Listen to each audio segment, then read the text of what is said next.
Back at it again. It's the state of football. We're off to an arousing start here, season 2.0. Welcome to the new studio. Rick Saratella, RIC, and the place to be. Telling it like it is when it comes to the world of football. The state of football is your home for real football talk in the mornings. Boy, oh boy, what a first show back. Part 260 edition here on this August 2nd, 2021. Broadcasting live from the Jersey Shore. We're so happy to be in your living room, live and in color, wherever you may be around this great universe. And boy, oh boy, I have so much to review, so much to cover, so much moving, so much shaking, so much coming and going here at the NFL Draft Bible, All Access Football, Sports Illustrated, but nothing bigger than what's going on right here, right now. And we are going to have a jam-packed show. My co-host each and every Monday, Ralph Ventry, will join me in just a second. We're going to kick things off with Brian Baldinger, a little Baldy breakdowns here for you on this Monday, who's reporting live, I'm sure, from some training camp in the neck of the woods. How about NFL alumni? CEO Beasley Reese is going to join us. Also pretty familiar with that NFC East. And of course, we saved the best for last. A little bit of OT here on the first show back, 10 a.m. Eastern time. We will have Pro Football Hall of Fame CEO David Baker. We're really excited about that all.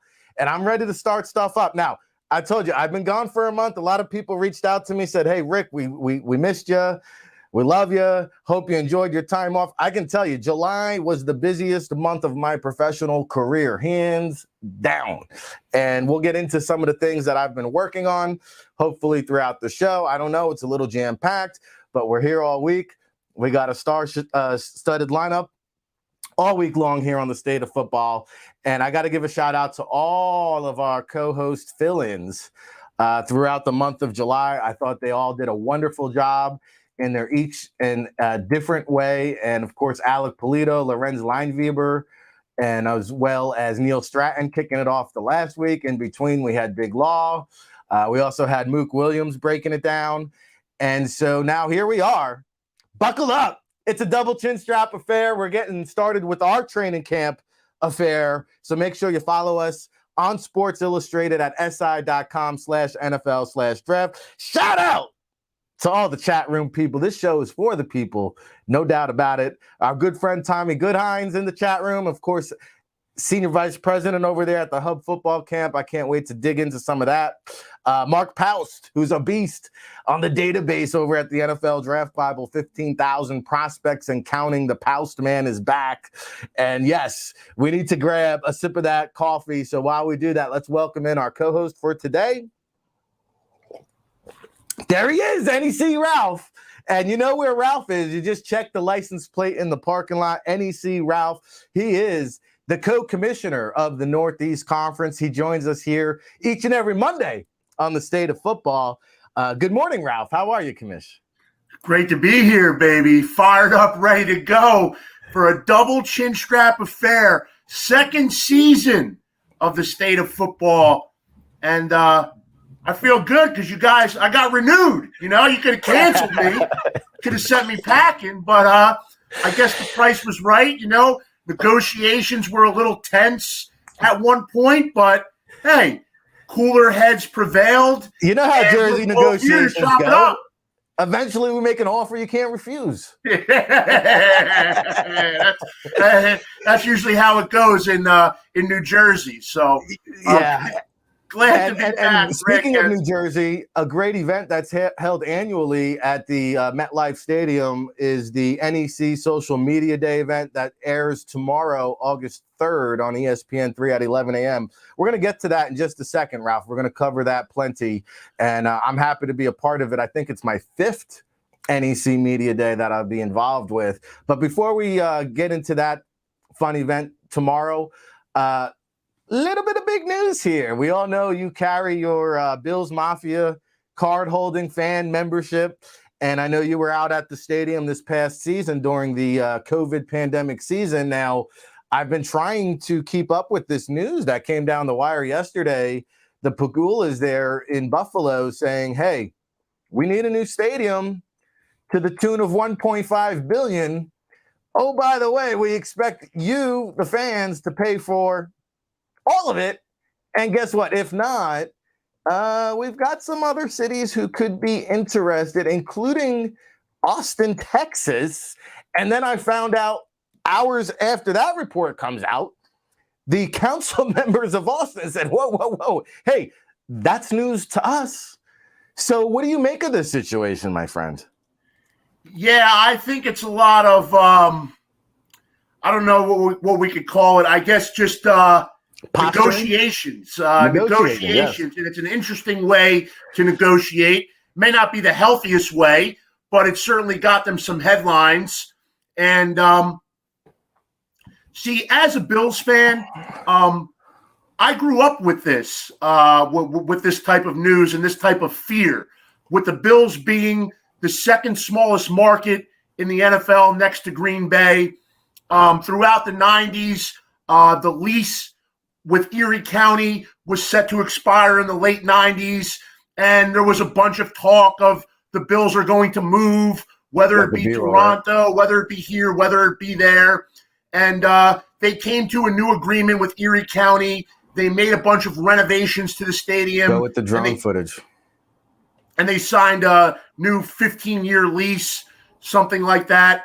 Then in 2011, or was it 2014, right around there, they renovated the stadium again. And obviously, Mr. Wilson, Ralph Wilson, was still alive at the time, but he was toward his final days. And the fear was always, when Mr. Wilson passes away, what will happen to the team? He had a daughter who really didn't show any interest in keeping the team and running the team. So it was always what would happen after Mr. Wilson had passed away. And then he did, unfortunately. And the Bills were for sale. You may remember, I think it was about 7 years ago now, the Bills were for sale. A guy by the name of Donald Trump was in on the bidding. And obviously the bid was won by Terry and Kim Pegula. And I believe Kim is native to Western New York. Terry, a huge Penn State fan. He built up the Penn State hockey program and the Penn State hockey arena. Basically just a billionaire couple. They made a lot of money on natural gas fields. So they buy the team for over $1 billion. And really, this sale of the Bills kind of was felt throughout all of professional sports, because if the Bills, who were only valued, maybe they were valued at 600 to 800 million at that point, they sold for over $1 billion. And if this small market team goes for over $1 billion, well, what does that make the Dallas Cowboys worth? And really, to me, that sale jacked up the values of NFL franchises all around the league. Now, with that said, the Pegulas bought the team with the promise that they were saving the Buffalo Bills. They were keeping the Buffalo Bills in Buffalo, and the Bills would never leave Buffalo as long as they were alive.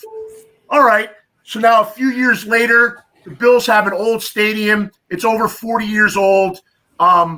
It's probably about 50 years old, really, but it's still adequate for what the Bills use it for. They're not going to be hosting the Super Bowl.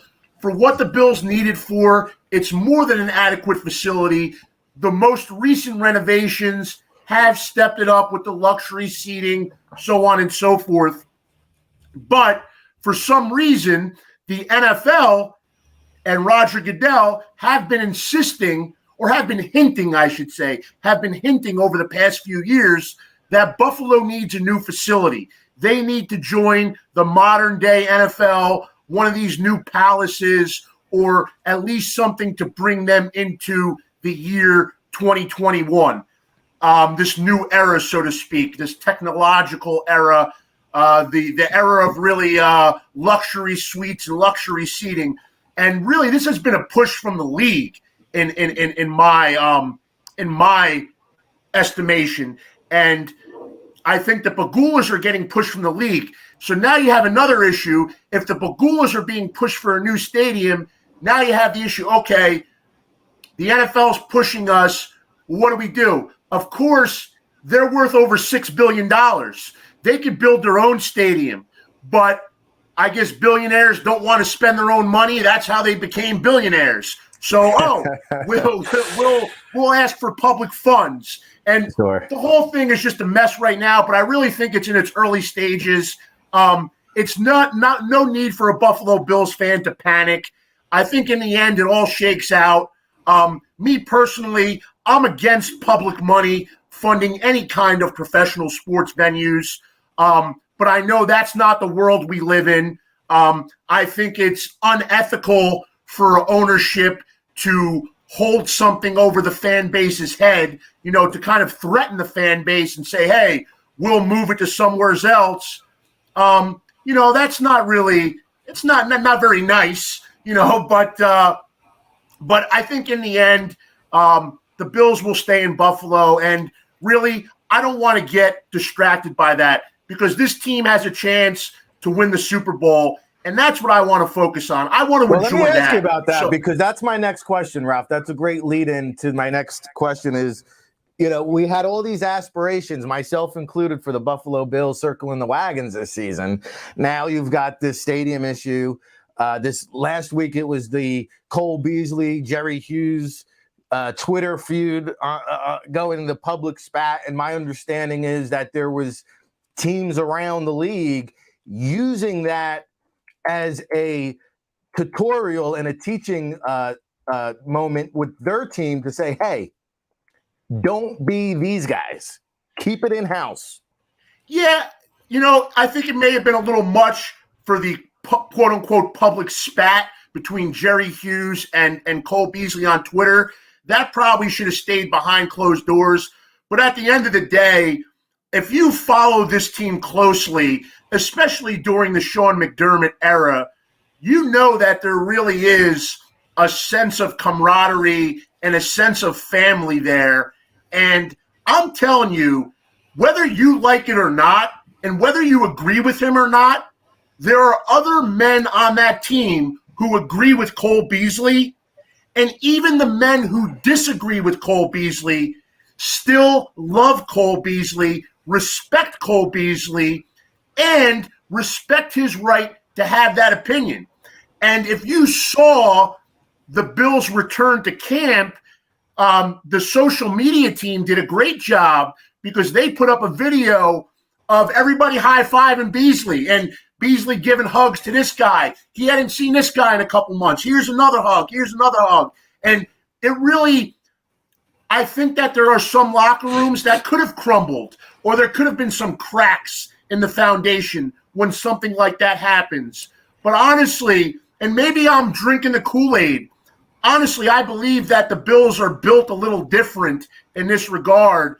And I honestly think that, hey, even Cole Beasley said, after Jerry and I had that on Twitter, there was a phone call with each other right away. I mean, it's all love. It's all football, and now it's all football for the Bills and for Beasley. And just a quick way to wrap this all up, because I know we got our man Brian Baldinger coming up, and I couldn't be more excited about Baldy joining the show, a former Buffalo Bill, actually. But to sum this all up, with the stadium, the new stadium, the Cole Beasley, I'm telling you, a lot of it, there's a little something there, but most of it is all from our clickbait culture. And I'll tell you, I don't even want to mention their name on the air here because they're the biggest offenders. I really think their website is a whole heap of garbage, and that's Mike Florio in Pro Football Talk. He'll take any little 3-word phrase and he'll try to twist it every which way with a negative slant on everything. It's clickbait garbage. Pro Football Talk was muted on my timeline a long time ago, and you should all do it too. I don't know how that guy is one of my least favorite folks in the media, and if I were to see him on the street, I would tell him that, okay? I'm not just Twitter tough guy. All right, Mike Florio, you want it? Come get it, baby. By the way, tune in next week. We'll have Josh Alper of ProFootballTalk.com on the state of football here on Thursday. Look forward to that conversation, and we'll get into that topic. Hey, it's Rick Saratella, Ralph Ventry here on the state of football. I don't think I don't think I'll be invited for that show. So, but that's okay. You can let them know how I feel. It's all love here on the state of football. Hey, it's real talk. It's what we do here. So buckle up, double chin strap affair. We got the Pro Football Hall of Fame CEO, David Baker, coming up, as well as the NFL alumni CEO, Beasley Reese. But now we welcome in the man, the myth, the legend, the Baldy breakdown phenomenons. He is Brian Baldinger of the NFL Network. Good morning, Brian. How are you today? Good morning, Rick. Good morning. It's a great day to be alive. Sun is shining. The humidity's low. It's a good day to get out there and do some practicing. Absolutely. What part of the country are you checking in? If it looks like you found a little lobby corner in the hotel there, where are you at today, Baldy? Nah, I'm just right in my living room. I live in a castle, so it's just a Villa Baldy right here. But I just finished 5 straight days on the road. I'm coming back because I got to do the Eagles tomorrow, and then jet down to New Orleans and then to Buffalo. So, and I think I'm going to get into Washington as well this week. So it's going to be a busy week. So I'm just kind of doing a change of clothes here, getting some things wrapped up here back in New Jersey, and I'll be heading out first thing in the morning. Very cool. See, my film room is dark. It's dungy. It's barely any light. You know, Baldy's got the luxurious film room breakdown, and that's what happens when you get to Baldy status. And you're joined by Ralph Ventry, the co-commissioner of the Northeast Conference, along with Rick Saratella. And there's a lot to get to here with the NFL training camps and the tour that you'll be going on. I'll throw it over to you, Ralph, since there's so much to get to here. Where do you want to kick it off with, Baldy, today? Well, come on. I mean, he said he's going to be up in Buffalo at one point, so you know where I'm going, Rick. But just the fact that Baldy is out on the road, I mean, that gives me a sense of energy because it means the season is on the way. And I think I got 5 weeks left before I get my NFL Sundays back. And if anyone who knows me, they know that I live for Sundays in the fall. But Baldy, thanks for joining us. Thanks, when you do go up to Buffalo, I would love for you to take a look at those 2 young defensive ends, Boogie Basham and Greg Rousseau. The early accounts of practice have been pretty kind to Rousseau. I think he was getting reps with the first team because Jerry Hughes is out on the COVID list. But we'll have to check back with you at some point. But I would love your take on those 2 youngsters because we know that the defense needs that pass rush up front, especially if they want to take down the Kansas City Chiefs. No doubt, Ralph. No doubt. If you go back to the AFC Championship game, I mean, Patrick Mahomes threw for 325 yards. If it was flag football, I don't know that anybody would have ripped the flag off him. You know, I mean, and so look, Buffalo knows it. You know, they have to upgrade the pass rush. I'm a big Boogie Basham fan. I knew his brother, Terrell Basham, followed him with the Jets and now and through free agency. But I was a big fan of Boogie. He stayed an extra year at Wake Forest. He didn't have to. Both my brothers played at Wake, so I kind of followed Boogie from the start. But I thought he was a pretty polished pass rusher. But let's face it. I mean, I've been to 5 camps so far, and teams are just starting to ramp up. In fact, Urban Meyer can't control himself right now. If he was back in Columbus or if he was in Gainesville, they would have been thumping, a week ago. So he's just going, look, Baldy, I want to tell you what I think, but be honest with you, we hadn't done anything yet. And that's just the fact, around a lot of the camps. I mean, I was in Tampa yesterday, and they were getting after it pretty good. It was good to watch Joe Tryon work against Tristan Wirfs and, Donovan Smith and kind of seeing where he's at, but that was the first really big practice. And it was a real good practice in Tampa yesterday for the defending champion. But that's the first practice where guys were padded up. It was severe heat. The elements were there. Brady was slamming his helmet into the ground, missing third down throws. It was what training camp. I was telling Jason Light, it looked like training camp circa 30 years ago. It was a good practice. Yeah, it's interesting. You mentioned you were there in Tampa, Baldy. I gotta ask you: is this the team to beat, in your opinion? Because they return all 22 starters and then some. Even when you look at the two deep roster, I don't remember there ever being a team in the modern day free agency era of returning all 22 starters. And do you believe this is the first team that will get a chance to repeat since those New England Patriots back in the early 2000s? Well, not just bringing back all 22 starters, Rick, but they're bringing back the entire coaching staff.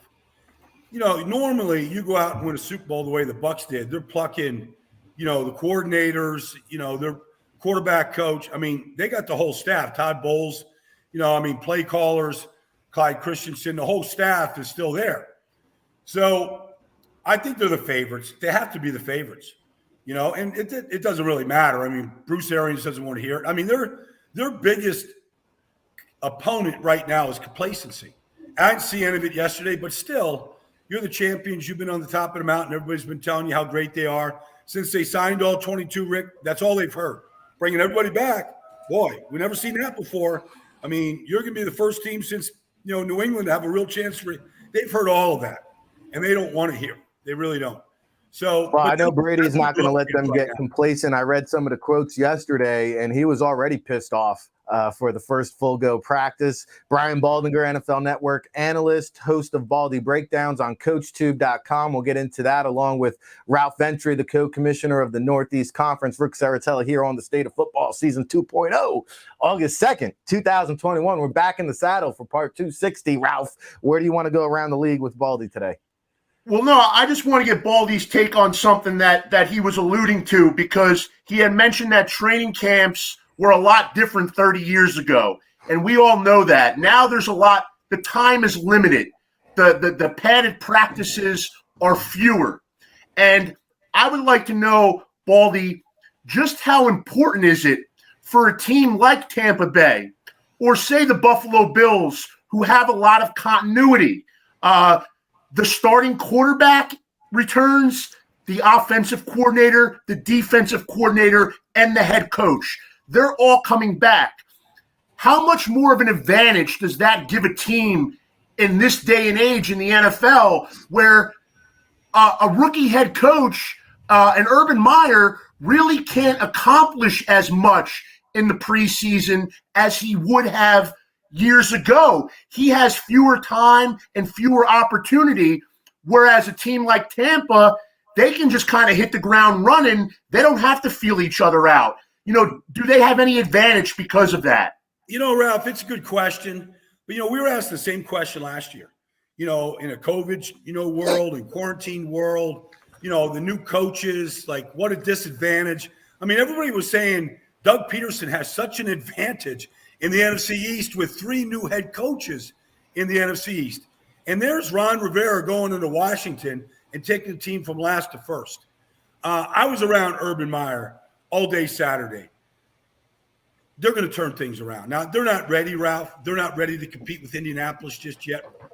But there's just watching him coach wide receivers, keeping his eye on the offensive line.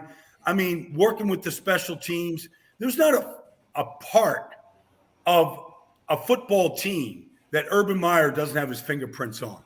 And then you add in the quarterback and what I think is going to be a pretty good offensive line and a pretty talented receiving core.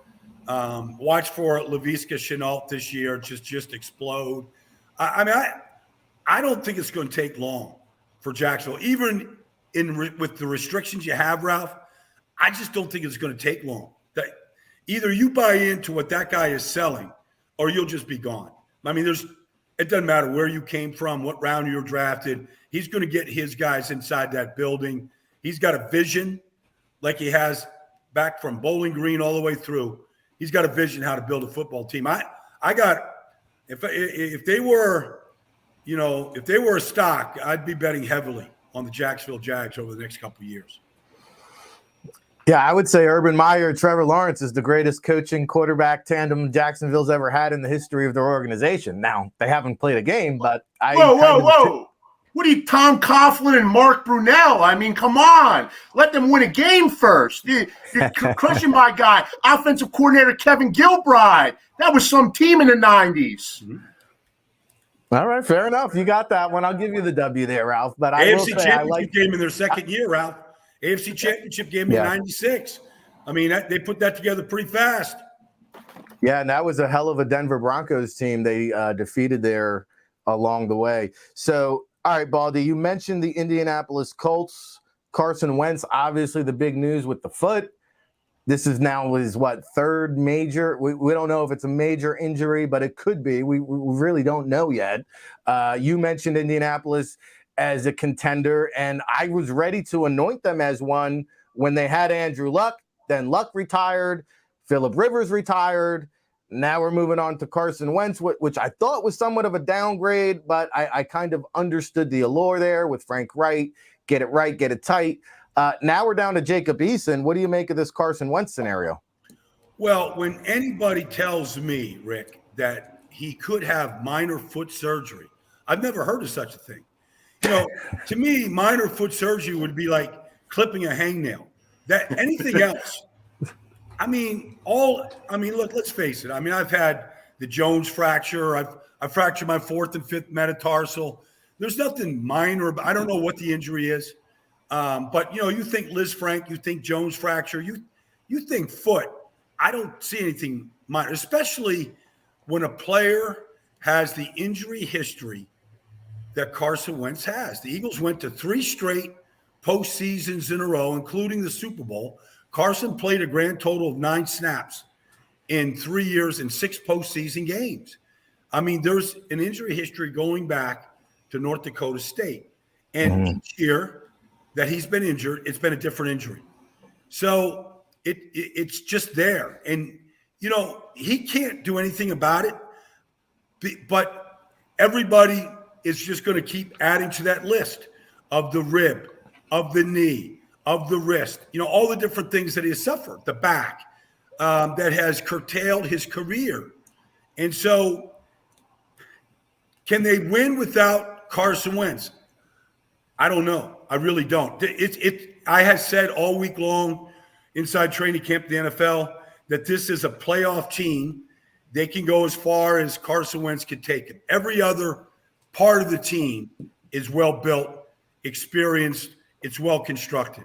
Good running game, young receivers, experienced receiver in T.Y., tight end based, defense is solid, top 10. It's all there. They need a quarterback to drive that car.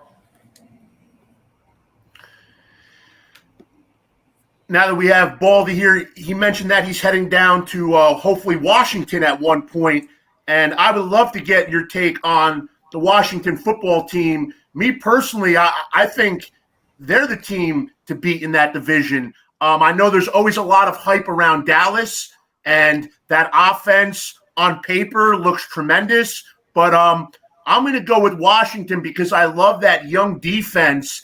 And how about that guy, Ryan Fitzpatrick? Does he have anything left in the tank? Oh, I think so, Ralph. I mean, it's wild. I did Ryan Fitzpatrick first start in the NFL when he was with the St. Louis Rams back in, 2005. Mike Martz was the head coach. We just talked about his Wonderlic score. We didn't know much about what he could do. I didn't think 16, 17 years later he'd be in the league. But I like Ryan Fitzpatrick. I thought he was a good fit in Miami. I think they pulled the plug too early on him, but I understood it. What I like about Washington, Ralph, is they haven't pushed the panic button on the quarterback position. They're taking a relatively cheap quarterback group, all right, and spread the money out in a lot of other places. And they're building the team around the quarterback position. And whenever they're ready to make that move, whether it's through the draft or whether it's through free agency, it's going to be a good football team. I believe this is a good football team. I'm with you, Ralph. I'm high on Washington. I love that. I love Ron Rivera. I like Jack Del Rio. I think they're putting the pieces in place.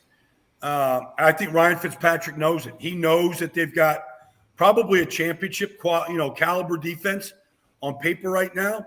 I think there's a big arc for the Predator. I think Chase Young is only going to get better. He was good last year, but I think he can get a whole lot better. And I think Ron Rivera knows that he's got to push him. He's got to challenge him. I think he's up to it because that's where it starts. But the additions they've made, William Jackson, all the guys they've drafted, getting Matt Ioannidis back.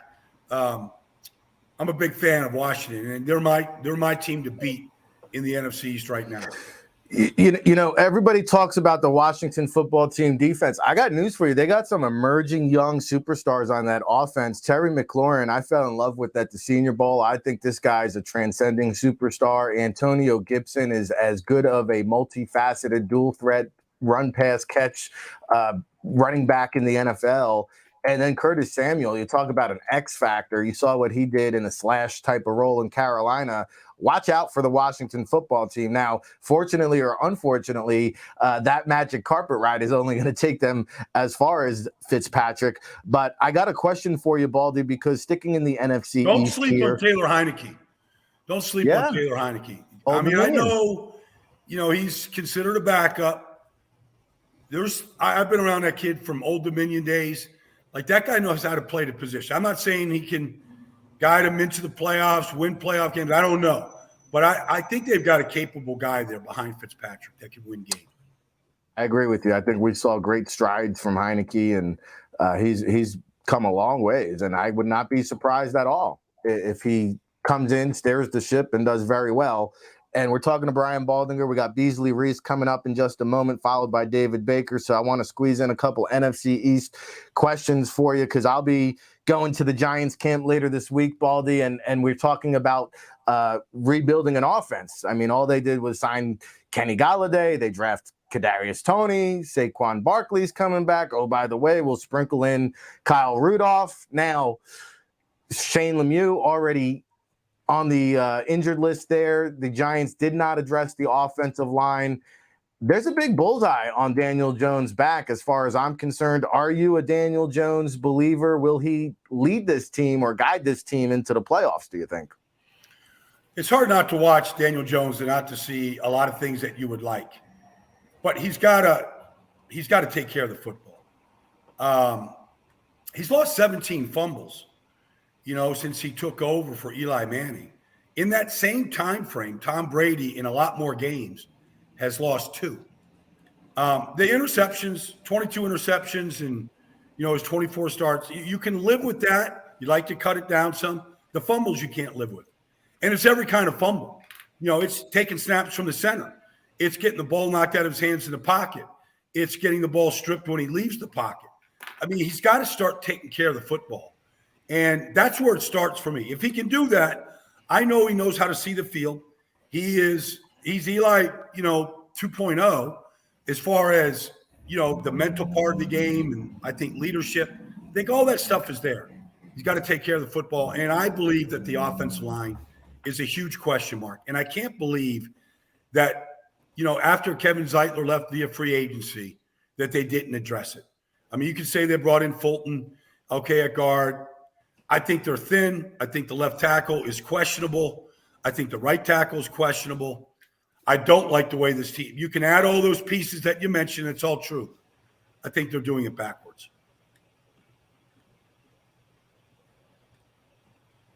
All right, Brian Baldinger here. One more for you. Let's stick in that NFC East with the Eagles, Ralph. Zach Ertz still on the roster. Is he coming or going? Is Deshaun Watson coming or going? What do you make of this Eagles season? Well, Rick, I live in Philadelphia. I was at practice last week. They could have a top 3 offensive line. They've got depth. They've got a great coach. If you get Lane Johnson, Brandon Brooks, Kelsey, Siamalo, I believe Jordan Mailata is going to win that position at left tackle easily. He's weighing 381. He says when he's 360, he's too light. Write that down, Rick. At 360, he said he's too light. All right? I saw him the other day. I'm a big fan of Jordan Mailata. You put that group in Dallas Goedert on the field with Miles Sanders. If he stays healthy with that line, he could easily run for 1,300. Nobody has more 50-plus yard runs in this league over the last 2 years than Miles Sanders. He's a home run hitter. That's a good start. I think Devontae Smith is a future star. It might start this year. We'll see what Jalen Hurts does. I like the man. I like the person. I'm betting on the person. He's got to see the field better. He's got to throw the ball with touch. He can't read the rush, but I think the offensive line is going to help him do a lot of those things. Defensively, that's a nice little nugget on Miles Sanders, who I do like. And they drafted another talented running back in this year's draft, in Kenneth Gainwell. Have you heard anything about that young man?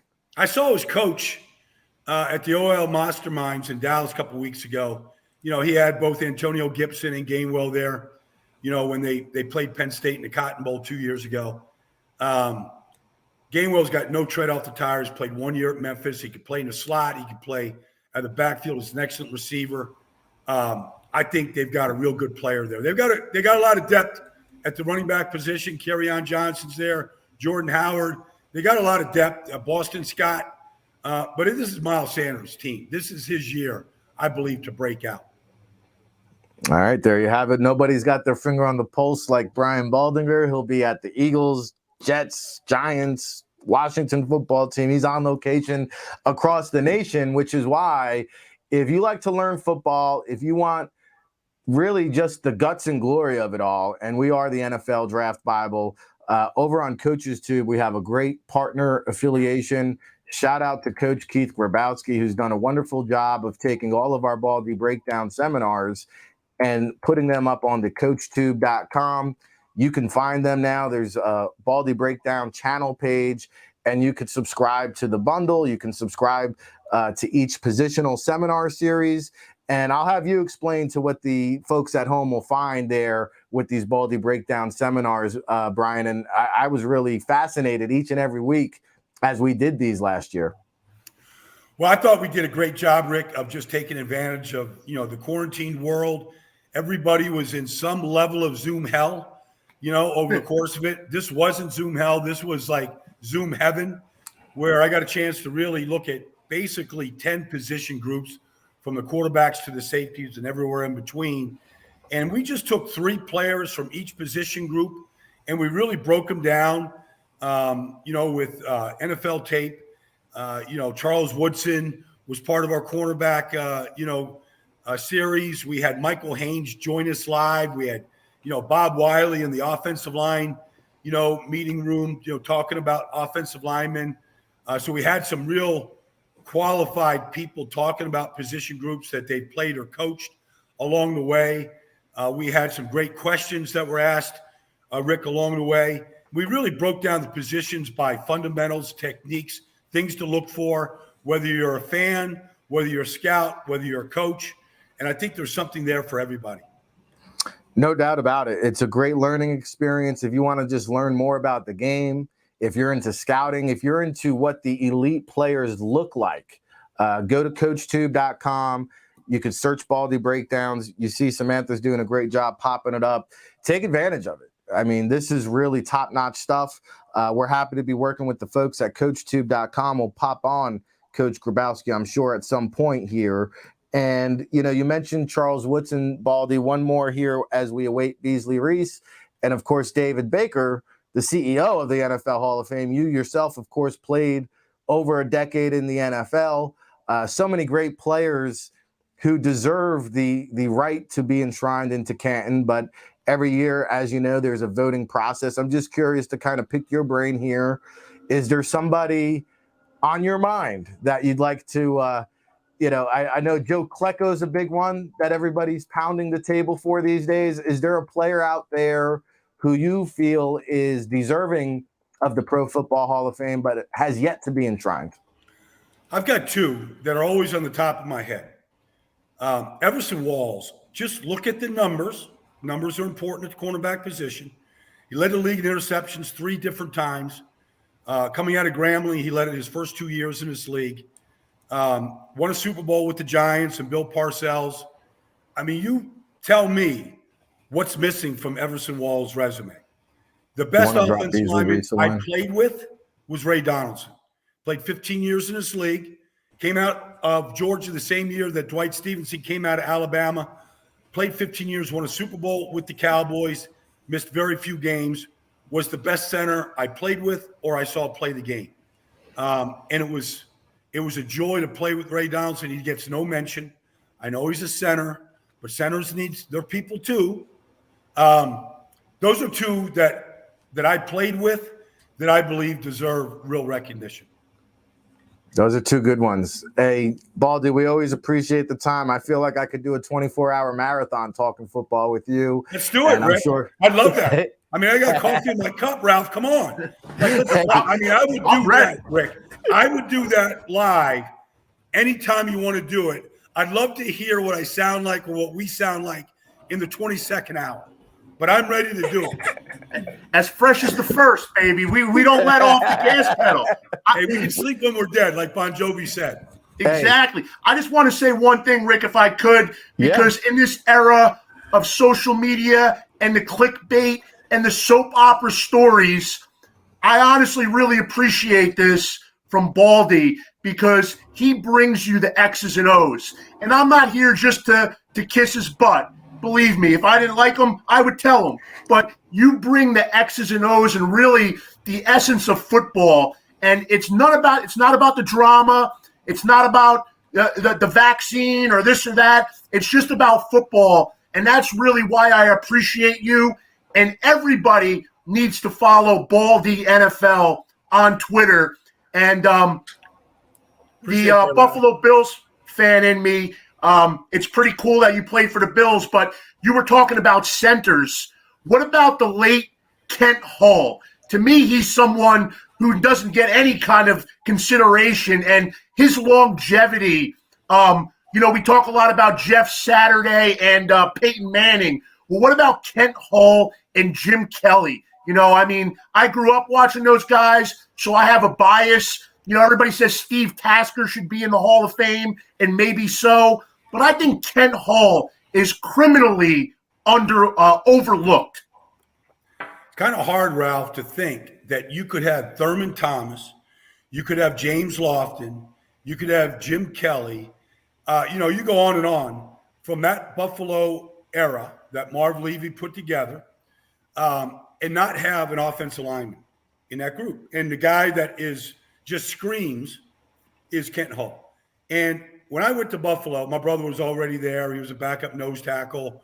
Was a defensive lineman there. But, when I was in the meeting rooms with Kent Hull, I was his backup center and I was kind of a swing guard.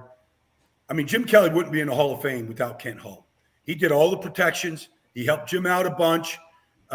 He was the brains up front, getting that K-gun offense going. And Jim, if Jim was sitting next to me, he would echo the same thing that I just said. Kent Hull was a special player.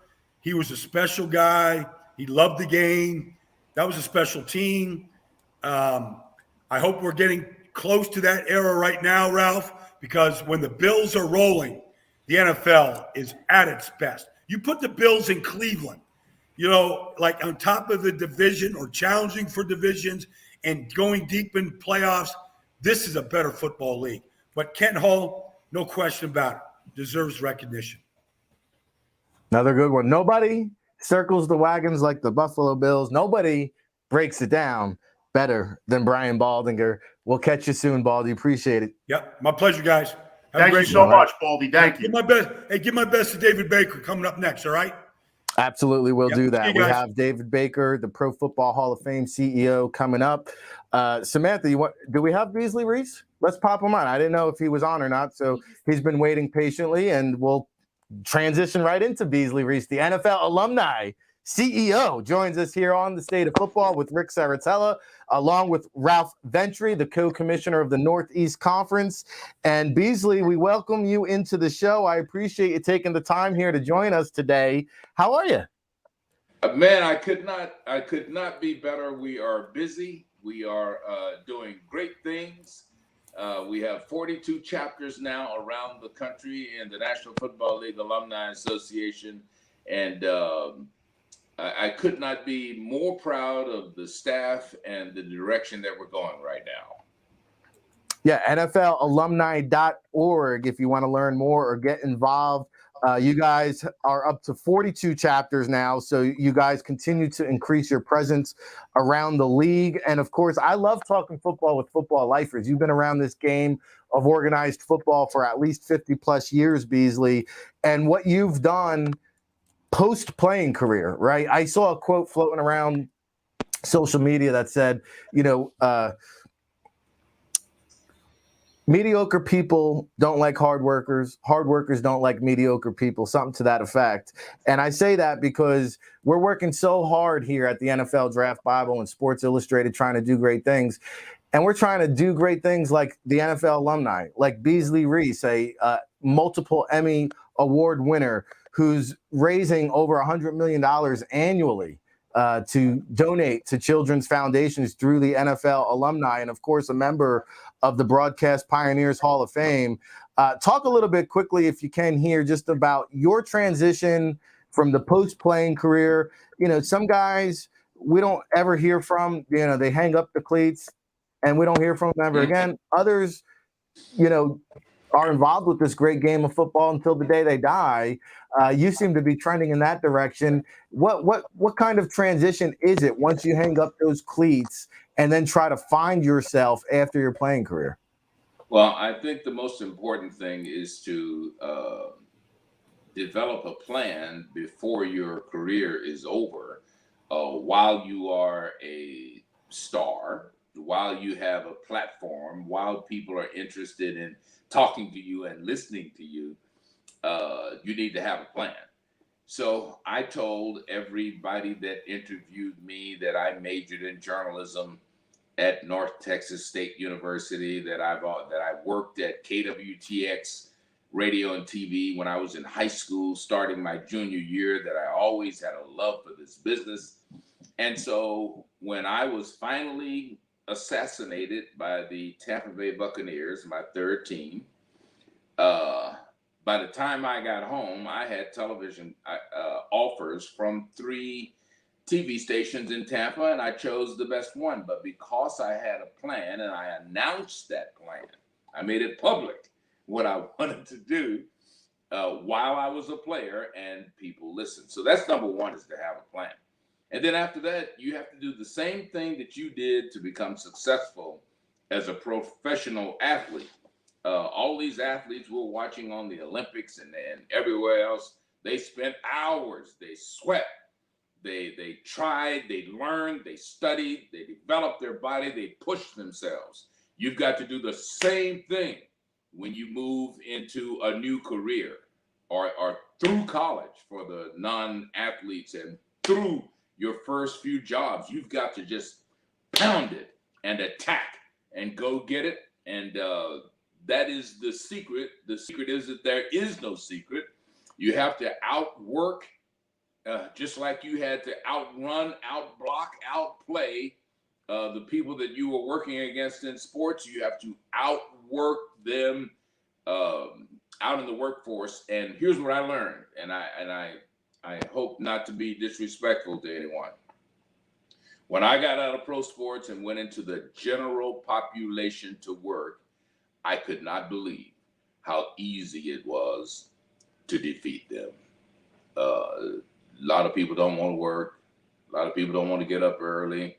They tell you how much stuff they're not going to take, when football taught me to take as much that I can take it. Football taught me that I can take it. And people don't want to take it. They don't want to. So I'll shut up and listen to you guys.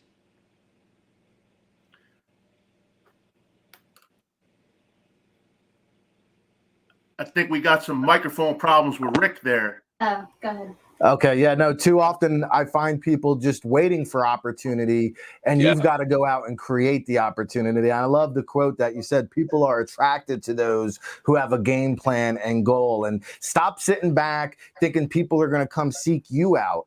I was saying here before my audio cut out, I'm working 15, 20 hours a day, but I love every second of it. But that's what it takes to be a champion. So Beasley Reese, NFL alumni, CEO, along with Rick Saratella, Ralph Bentry. Ralph, what do you got for Beasley?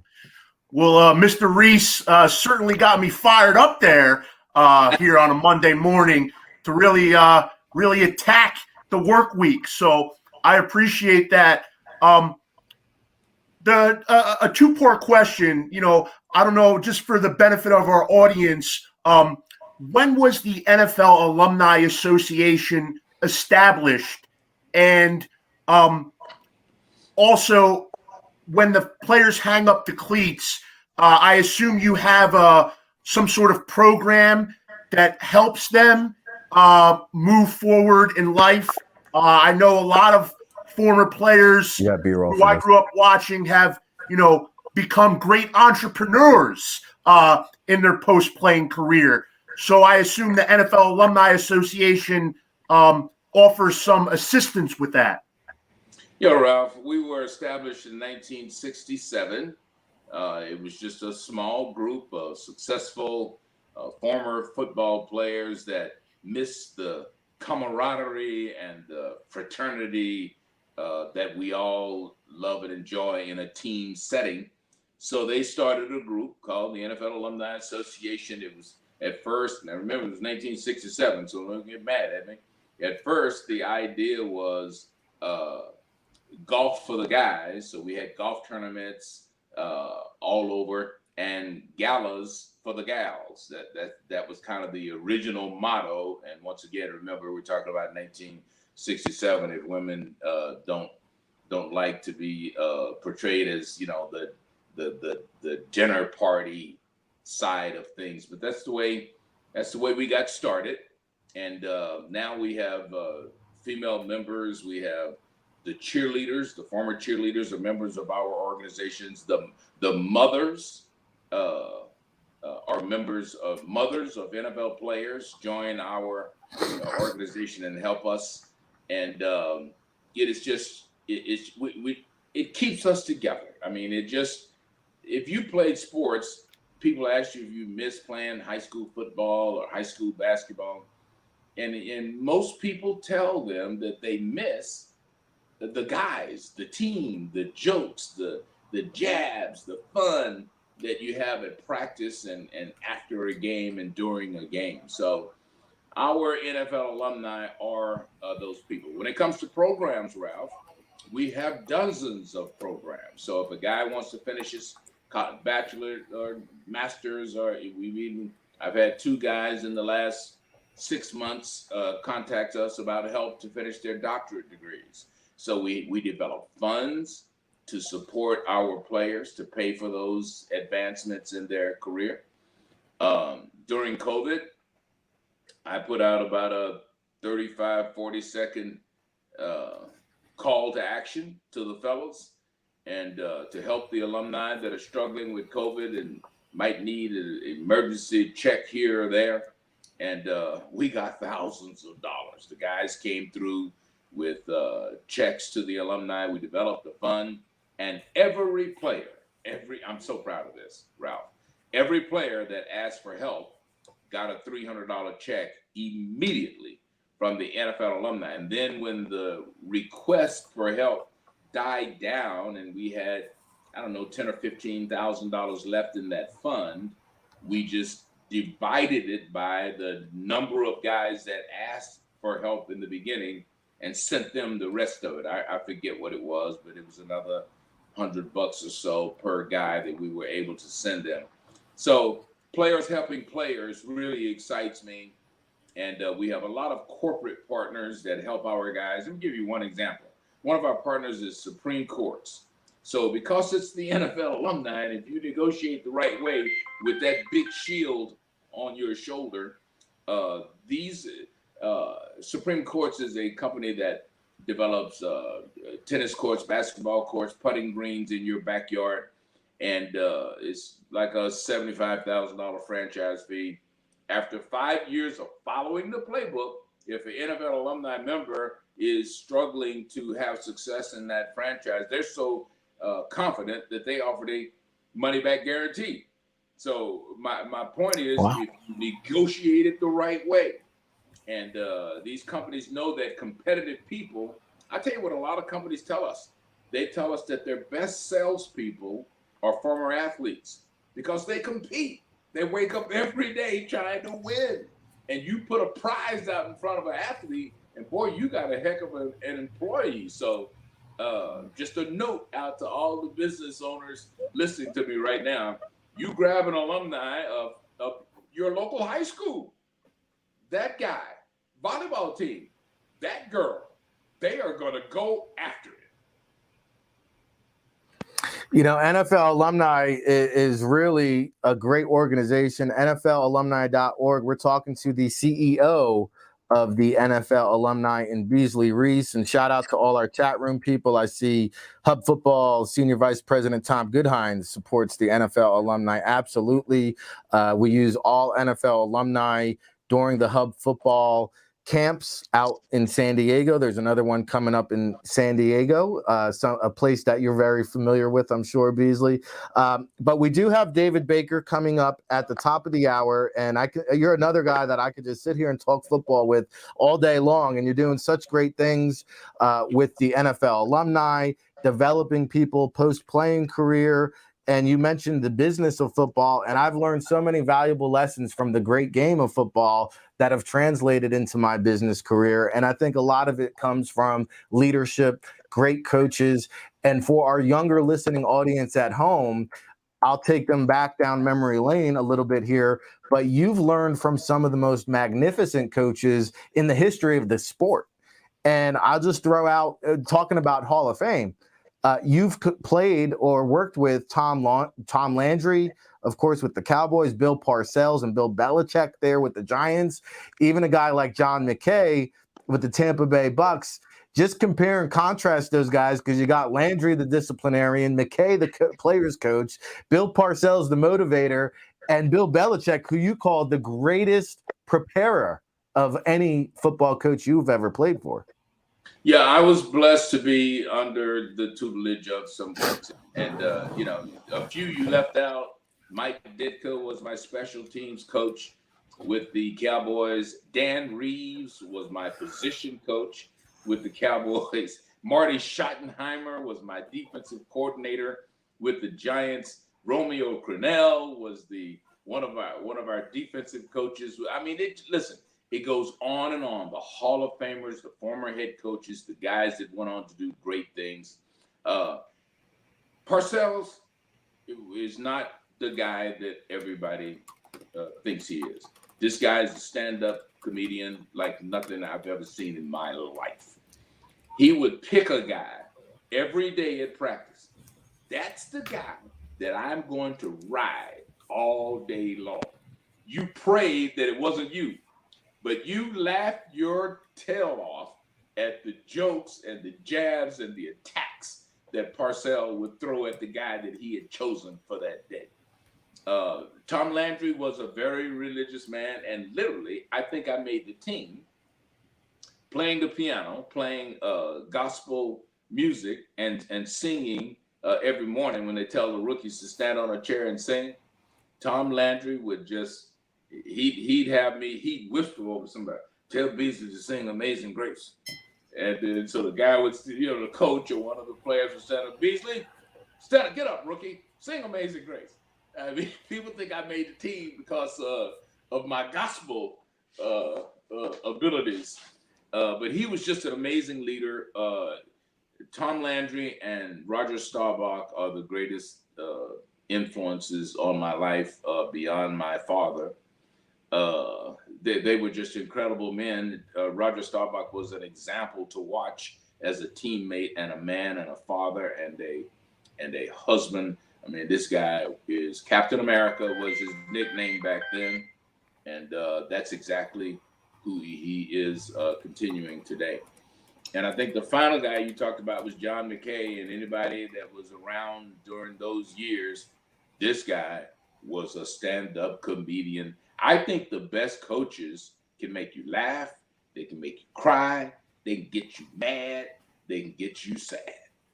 Yeah, those are the great coaches. They can pull all of these emotions out of you, and they can make you love each other, and they can create a team.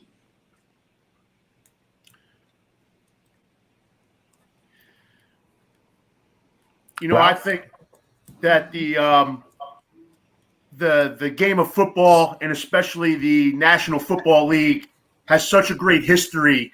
And my hope is that the modern day fan, the fan who loves DeAndre Hopkins or Tom Brady, they look back and what happened before and how the NFL came to be. So I appreciate the fact that the NFL Alumni Association is there and really can help preserve some of that great history. And hopefully we can highlight the great history throughout the years. So definitely grateful for that.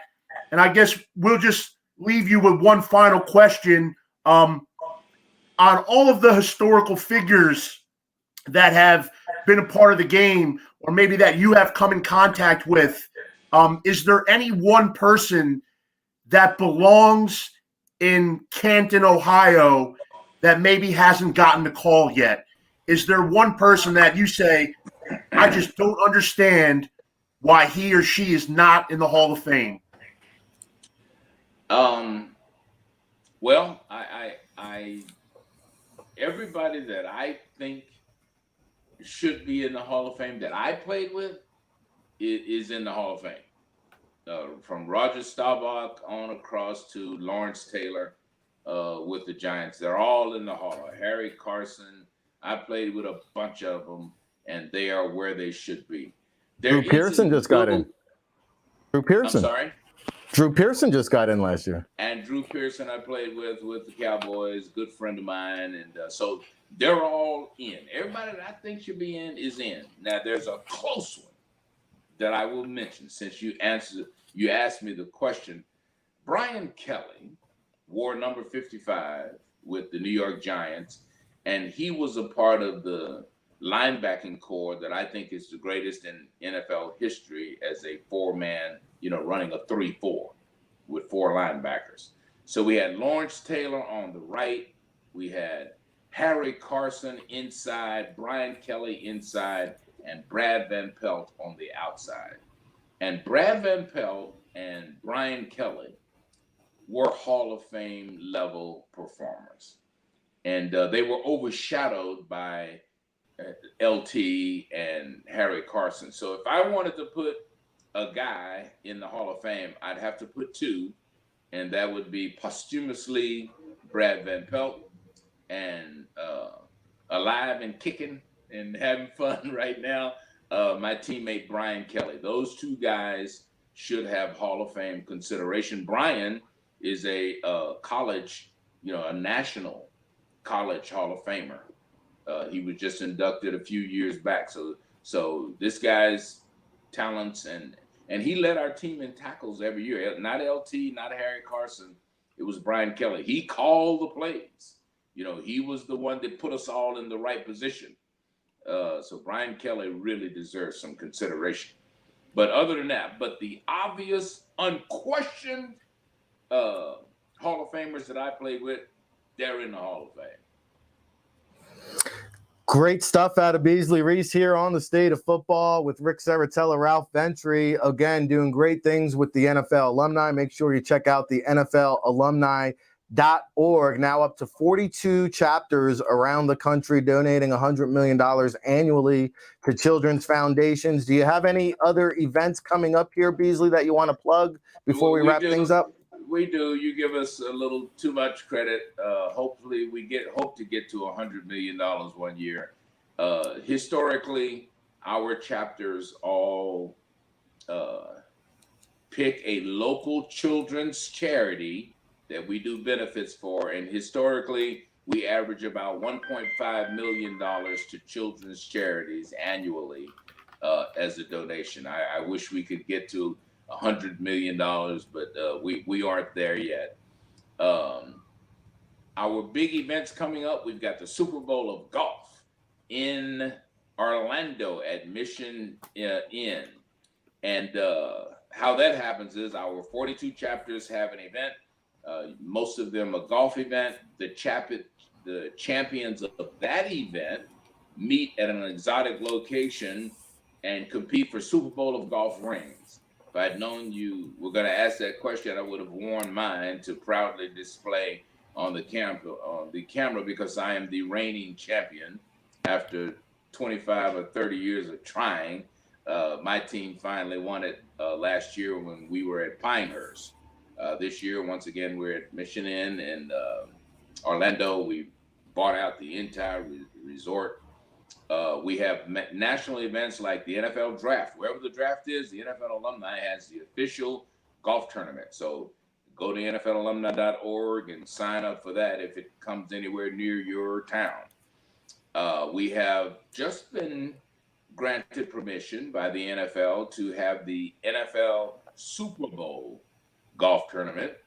And our first effort will be in LA this year. That was a great tournament for many years, and then it fell by the wayside. The NFL tried to do it a couple of years, but that's not their focus. They're too busy during the Super Bowl to mess around with a golf tournament. So they let it go a few years ago. And I saw the opportunity and jumped in the crack and got it because that's what we do. We do golf tournaments. We are a golf and marketing company. We will market your goods and services, and we run golf tournaments to raise money for children's charities. That is who we are. Love it from start to finish. He's a strong closer as he is a strong opener. Beasley Reese, NFL alumni CEO. Thank you so much, Beasley. We look forward to chatting with you again in the future. All right. See y'all down the road and appreciate everything. Absolutely. Beasley Reese. There you go, Ralph. If that doesn't pump you up on a Monday morning, well, I got something else for you that might. We have football this week. It's the NFL Hall of Fame game. It kicks off this Thursday, August the 5th. At the Tom Benson Hall of Fame Stadium in Canton, Ohio. It is sure to be a sold-out affair. In fact, my understanding is tickets were sold out in 20 minutes. And so if you got fans craving to get back into football stadiums, you got it. This Thursday in Canton, Ohio, in association with the Pro Football Hall of Fame induction class, I think 28 inductees in total being enshrined for the class of 2021. And who better to have on the State of Football making his debut on the State of Football, the Pro Football Hall of Fame CEO, David Baker, joining us here. Rick Saratella, along with Ralph Ventry, the co-commissioner of the Northeast Conference. Good morning, Mr. Baker. How are you today? Hey, I'm great, guys. Looking forward to having the first full stadium for football in 18 months. And while it did sell out in 22 minutes, I also wanted to say that we still have some tickets available for the Saturday night enshrinement of the Centennial class of 2020 and some tickets available for the enshrinement of the class available for 2021 on Sunday night. So if anybody wants to come, they can still experience the greatest gathering in football. It really is the most inspiring place on earth. I had an opportunity to go to my first Hall of Fame ceremony 2 years ago, and it was just something that I will remember for the rest of my life. And to be involved with this centennial class is really going to be mesmerizing. And I have to ask, Mr. Baker, because I saw the elaborate production, I think 2 years ago, it was about 8 guys being inducted. And I said, oh my gosh, the production, the preparation, the leading to such a huge, magnificent event. I can only imagine with a twice as nice induction class going in. Take us through that process leading up to, as you said, the first full sold out stadium for the game of football here in 2021. Yeah, we have, we call it twice the fun in 21 because we had to cancel the Centennial enshrinement for 2020. But, you know, we have 23 events over 17 days that are what we call the enshrinement week powered by Johnson Controls. And it includes not just the game and the enshrinements and the gold jacket dinner, but it ends up with a concert with Brad Paisley and Leonard Skinner. There's the 5th biggest parade in the United States is right here in Canton, Ohio, with all of our enshrinees. But this year is going to be bigger and better than ever. We think it could be one of the great gatherings in football ever to happen here, because you've got Commissioner Tagliabue, so that brings all the people from the league. You've got some incredible coaches like Tom Flores, Bill Cowher, and Jimmy Johnson. And of course, you've got a whole lot of spectacular players, both from the senior division and modern era. But what we're going to do is we're going to do it over 2 days. We've got some time limits that are going to be strictly adhered to this year. We'd like them to keep their speech to 6 minutes. But at 7, there's another alarm, and at 8 minutes we will play them off, kind of like the Oscars, and if necessary, I'll go out and tackle someone if I can. But we have 5,000 volunteers here in Canton, Ohio, most of whom take the week off to prepare for this event. But we have the game will be on Fox, the enshrinements will be on NFL Network and ESPN. So we have 7 national TV programs that come out this week for 17 and a half hours of national TV programming. So it's going to be a great way to kick off the NFL's 102nd season. And we got David Baker along with Rick Saratella, Ralph Ventry here on the State of Football, previewing that 102nd season at the Tom Benson Stadium. Ralph, where would you like to go with Mr. Baker here? Well, one of my regrets, and hopefully I still have a little time left in life, is I've never attended the enshrinement ceremonies out in Canton, Ohio. And it really seems like something that, if you're an NFL fan like I am, that you should try to do it once in your lifetime. But with that said, I did have the pleasure of seeing Mr. Baker at a Buffalo Bills game a few years back when the Hall of Fame ring was presented to Andre Reed. It was a beautiful Sunday afternoon, and of course, I take it that is the normal protocol that the year after the season after they're inducted, they'll receive their ring at a home game, and you will be there. My question to you is, do you ever get tired of making all these appearances? Obviously you've been to so many. What does that feel like? It must be such an honor to take part in something so special in the lives of these men and their families. Yeah, Ralph, you never get tired of it. It is, if you're a football fan, this is the greatest job in the world. I will tell you. We give them 3 icons. It's the bronze bust that they say will last for 40,000 years here in Canton, Ohio. And it takes 8 months to make. And we started literally the day after the Super Bowl when we announced them to the rest of the world. And it is finished just like this week. And they unveil that just before their speech. Then we give them the gold jacket by Hager, which it will be given to them Friday night with a dinner with about 5,000 people. And where else does that happen? And then finally, the Ring of Excellence by Kay Jewelers is given to them in their stadium in front of their fans. And this year we have about 19 living Hall of Famers. There were 9 posthumous ones that we will have to give rings to here in their stadiums to their friends. So it's a lot of travel, but it's really great. And Ralph, we'd love to have you here at the Hall of Fame. Buffalo is not that far away. So, it's only a 4-hour drive. So get in your car and get here because, there's a reason why we call it the most inspiring place on earth. When I came here, I came from Newport Beach, California. And there were 2 things I did not know at all. Number one, I had no idea how cold it was going to be here in the winter. But the second thing is I had no idea how many people were going to come here who are terminally ill. And we've had people who have weeks to live, and they want to go through the Pro Football Hall of Fame. There's something about being here that is your family, that is, it gives you hope, comforts you, and gets exciting about the legacy of this game. They've seen Roger Staubach throw a Hail Mary. They know there's hope. And so it is, there's a reason why we call it the most inspiring place on earth. It's because so many of these Hall of Famers and others in the game, and the game's history is guarded here. But it is really about, it's a whole lot about family. It's a whole lot about hope. You've been restoring hope for a long time, Mr. Baker, because I remember, and by the way, we have Tom Goodhines, a big shout out from his arena football days working with you. And so I remember, you were representing the Arena League on behalf of the New Orleans Voodoo, I believe, during the NFL opening kickoff right after Katrina. And we had a chance to meet, I think I was working for some other media outlet back then.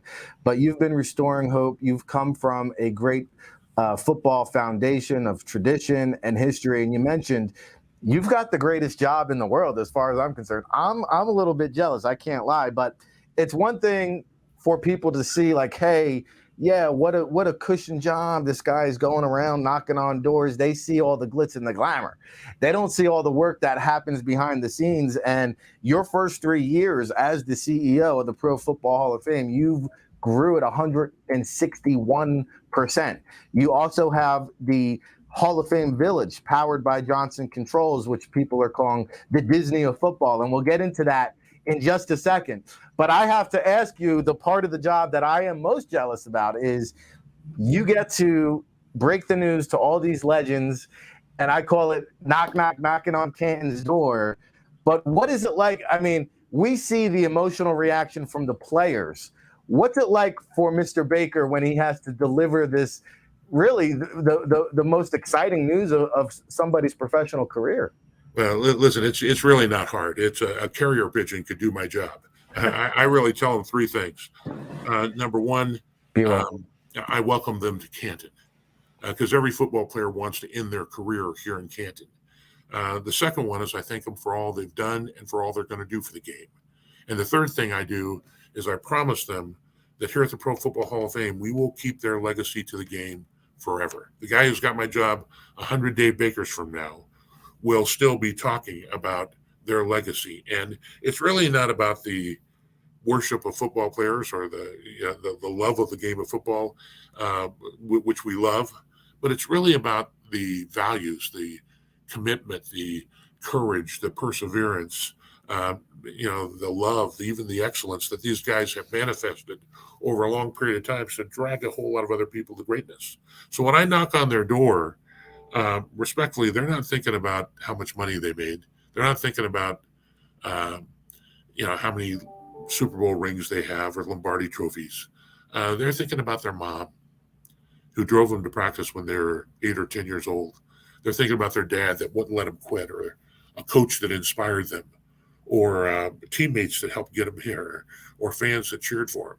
And you can see in that moment kind of their life journey wrap around them. And it is special. I'll tell you, no matter who it is, Brett Favre took 10 seconds to be selected. But when I knocked on his door, the only thing I could see was humility because he knew the shoulders that he stood upon.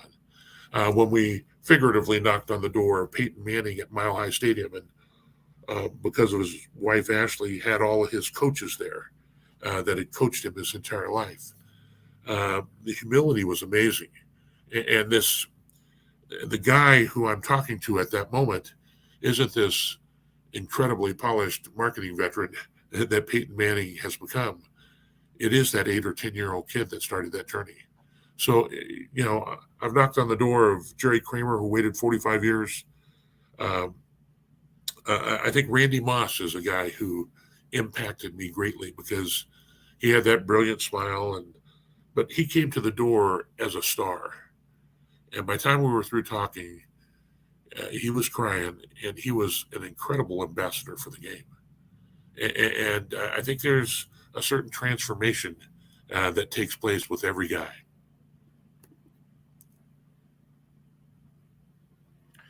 Well, one of the things that I personally enjoy about the Hall of Fame and the enshrinement process is it lets us see these men as humans, as people.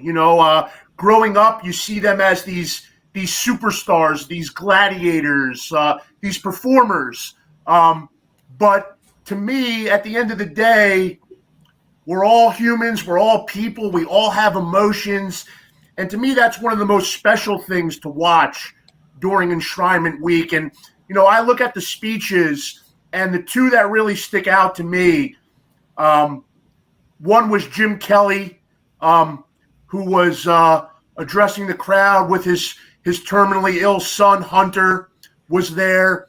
And, of course, the other one was Walter Payton's son as his presenter. And to me, that's just really inspiring stuff. And it's cool to see the the human element here. And my question to you, Mr. Baker, is was there any one enshrinement speech or a presenter that really kind of sticks with you and that kind of pulled on those heartstrings a little bit? I would tell you, I think every one of them does. It is. We all think that as fans that they fell out of bed great, and that they are in the Hall of Fame because they are bigger, faster, quicker, stronger. And I think that's selling them short. As I've come to know them, not one of them fell out of bed great. They had to fight to be great. They had to fight over a long time to be excellent. And excellence in our business is not measured by clean and pristine and perfect. Excellence in our business is measured by snot coming out of your nose and blood coming out of your mouth and a filthy uniform. And you have to fight to be great.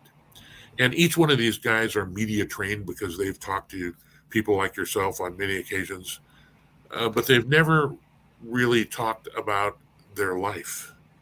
They've never really told the story of their journey. They've talked about football or they've talked about their teammates. So, when guys come here, again, we may never play football. We may never get paid for it. But I think by listening to their journey and understanding their story and understanding the values that they relied on and how they persevered, I think it can make us, it can make me a better dad or somebody else a better mother or a company a better company or communities better communities and certainly our country a better country. So I love, Chris Carter, when he was talking and said, his brother was going in the Hall of Fame with him. His mother was going in the Hall of Fame with him. All the people that went in the Hall of Fame with him because they were responsible for his journey and what he'd become. I think LaDainian Tomlinson had given us incredible speech talking about being the grandson of a slave and or the great grandson of a slave and how, we're all on Team America and we all have to come together. Every year there's dynamite stuff. And by the way, we hadn't done this in a couple of years, but a couple of years ago we went back and when we transcribed the speeches, we checked all the words, and the word love was used 148 times. And I think that was by 7 guys that year. And so you really see what fuels them, how special it is, and it's every one of them is great. I love the game of football. I love the Hall of Fame, and you should too. There's tickets still available. 28 inductees this year, including Tom Flores, Peyton Manning, Calvin Johnson, Drew Pearson, Charles Woodson, Bill Nunn, John Lynch, Alan Faneca. You can still get tickets, profootballhalloffame.com. That's profootballhof.com. If you have not been to Canton, it is a must. It is a must for any football fan. And if you go there this year, at the Tom Benson Stadium where the Hall of Fame game will be played this August 5th. That's Thursday. You will also see the Hall of Fame Village powered by Johnson, which is under construction, I believe. Mr. Baker, can you tell us more about it? Yeah, Hall of Fame Village has been an effort to kind of build around the Pro Football Hall of Fame, and it's now a separate for-profit public company apart from the Pro Football Hall of Fame, which the Hall of Fame is a not-for-profit organization relying on donations and what we do at enshrinement to fund ourselves. But, we have been successful in building Tom Benson Hall of Fame Stadium, which is a spectacular, world-class, truly an NFL small venue stadium that seats 20,000 for the enshrinement of the games. There's also 4 football fields. There's going to be 6. Hall of Fame Village has already built downtown and restored a hotel, and we, the Hall of Fame, have built Centennial Plaza, which has the names in that park of all 25,474 players that ever played in the first century of the league. But I think the Village is about to begin on the second phase, which is the Center for Excellence that is about completed in the west end zone of the stadium. We're going to have a new scoreboard down in the east end zone, and there's going to be significant retail, a performance center that'll be an indoor football field, and then another hotel here right next to the hall and a water park. And those are just the beginning. We're hoping that this will, like Walt Disney said, that Disneyland never stops and that it goes on forever. It's a can't stop, won't stop situation here on the State of Football with the Pro Football Hall of Fame CEO, Mr. David Baker himself. I can't thank you enough for taking the time to join us here this morning, Mr. Baker. We're going to let you wrap up. Is there one particular moment or event or thing that you're looking forward to this upcoming week? No, I'll tell you, it's all going to be great. We've got more Hall of Famers coming in here than ever before. We've certainly got more enshrinees than ever before with 28. I think if you can't be with us, I hope you'll tune in to the NFL Network or ESPN for the enshrinement, or Fox for the game. Fox is doing a 1-hour pre-game show there. And then we're going to wrap it up with our Concert for Legends with Brad Paisley and Leonard Skinner. But I'm excited. As someone told me, this is the last Sunday without football for a long time, and we're looking forward to it. As are we, and we thank you again so much, Mr. Baker. Thank you for the time here with so much going on. It's going to be a busy week in Canton, and we're looking forward to seeing that stadium filled to capacity, Tom Benson Stadium, and of course the Hall of Fame Village powered by Johnson. And hopefully I'll get back out there again next year, but I hope to get up there before the ceremonies, and maybe we can connect and touch base soon, Mr. Baker. Love to say hello to Tom Goodhines for me. Thanks for all you guys are doing for the game. Absolutely. Thank you so much.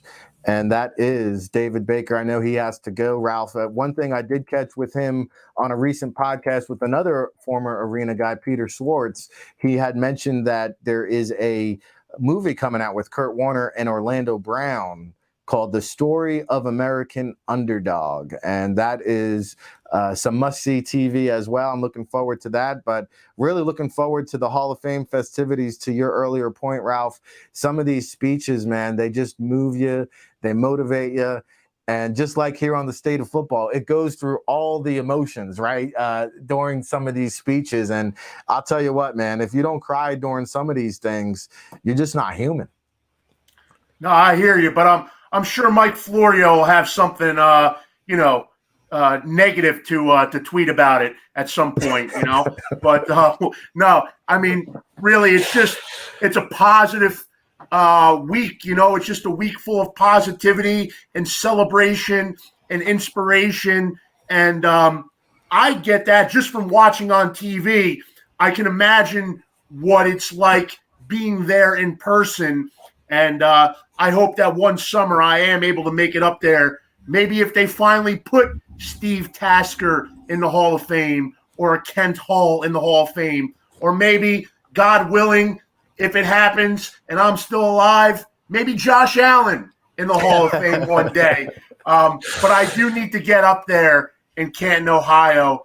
It's also pretty cool building the village and the stadium upgrades, and it's David Baker's word, not mine, but it almost is like a Disneyland for football fans. That's pretty cool.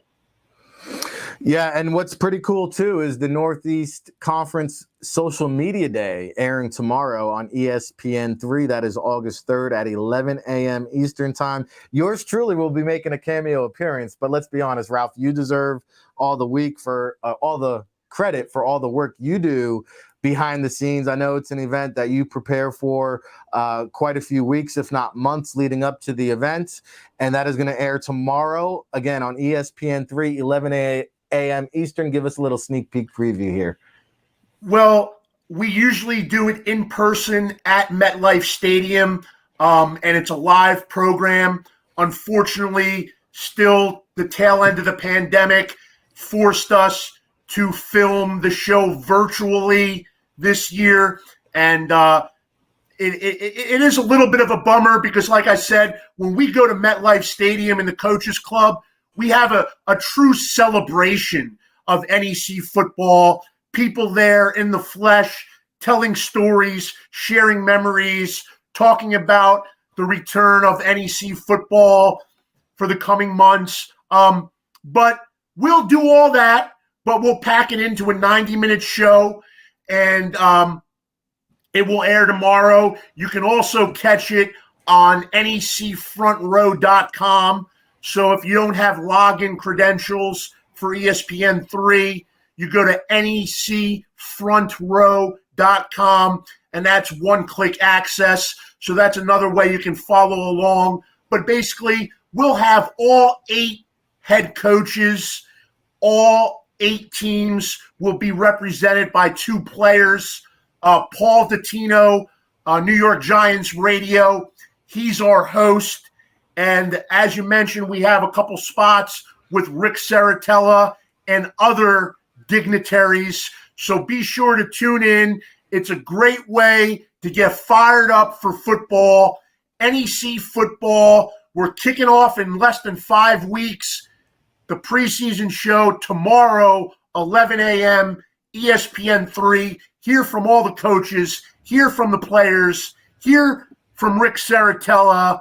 And honestly, it's my favorite day of the year on the Northeast Conference calendar. So I'll definitely enjoy it, and I hope you can all too. Yeah, we'll definitely be tuned in. And listen, you can have your football all across the rest of the country, but I'm all about that Northeast, baby. Based here in Jersey, give me the rain, the sleet, the snow, the mud. That's how we get down in the Northeast, and there's sure to be a handful of those games. Hey, the spring and all is cool, Ralph, but I'm happy to be playing again in the fall with full stadiums, fans. What a show, by the way, our first show back. We welcome you here each and every Monday. This was part 260 edition, season 2, episode 1. I don't know. I mean, Samantha, can you pop up the guests for tomorrow? I was going to say, I don't know if we can top our first show back, but tomorrow's pretty star-studded too. If you're just tuning in, we had Brian Baldinger to kick things off. Of course, NFL Network analyst there. Beasley Reese, the NFL alumni CEO. David Baker, the Pro Football Hall of Fame CEO. We have Ralph Ventry, the co-commissioner of the Northeast Conference. I mean, does it get any better than this? Well, hey, wait, maybe tomorrow when you tune in tomorrow, we'll have Eric Edholm from Yahoo Sports. We'll also have Zebra Sports Technology talking about their recent agreement with the Senior Bowl. And Wednesday, I mean, if you put up Wednesdays, I know we're going to have the commissioner of the Elf League. I think we're hoping to have the commissioner of the CFL, who's also kicking off on Thursday. Just a star-studded, jam-packed week. Of course, Thursday, Dane Vandernat and Neil Stratton back to the usual suspects. And Football Friday, I think we're going to have Big Law. I know Danton Bartow is confirmed. I think Big Law will be back in the saddle. Any parting shots here, Ralph, before I get into the birthdays? Rick, no offense to any of our future guests, but unless you're bringing on Roger Goodell and Tom Brady, you're not topping today's lineup. Baldy, Mr. Baker, Mr. Reese, I mean, these are, the royalty. NFL royalty is what you saw on the show today.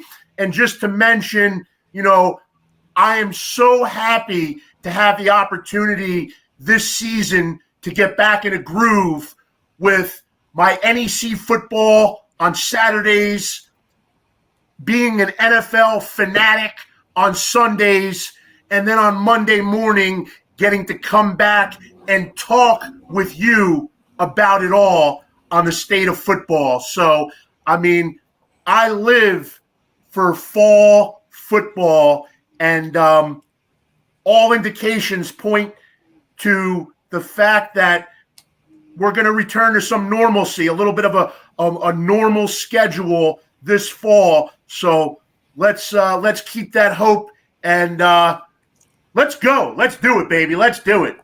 I'm revved up. I'm ready, rip-raring, ready to go. And normalcy means there will be a weekly NEC Chop Shop segment. So make sure you tune into NEC Live throughout the season for that. Always chopping it up with Ralph Ventry, breaking down the Northeast Conference there.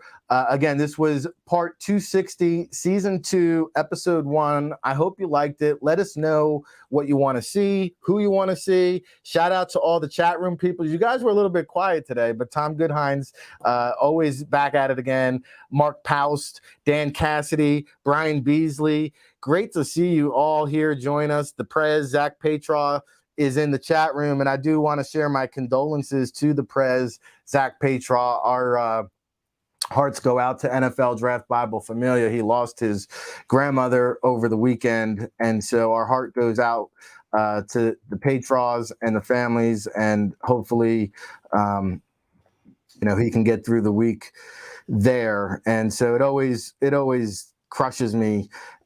Yesterday was my brother's birthday. He would have been 51 years old. And he is the one that actually came up with the NFL Draft Bible name. He said, "Hey, Rick, why don't you call it the Bible?"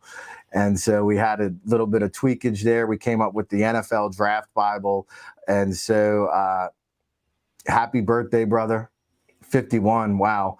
And so I know you're watching with Dad up there, and we appreciate that. And also some birthdays here to get to wrap things up. Let's end it on a high note. We had the Hall of Fame CEO, David Baker, on today. Well, how about a happy birthday to the great late Lamar Hunt? Would have been 89. Wow. Billy Cannon, another legend, 84. How about a current player, Golden Tate? Is he picked up anywhere? 33 years old. Happy birthday, Golden Tate. We hope you find a new team. And Laramie Tunsil, 27 years old. So happy birthday to you all out there today. We will be back at it again tomorrow for season 2, show 2, part 261 on August 3rd, 2021, which, oh, by the way, it's our 1-year anniversary tomorrow. Who knew? We'll see you tomorrow, everybody.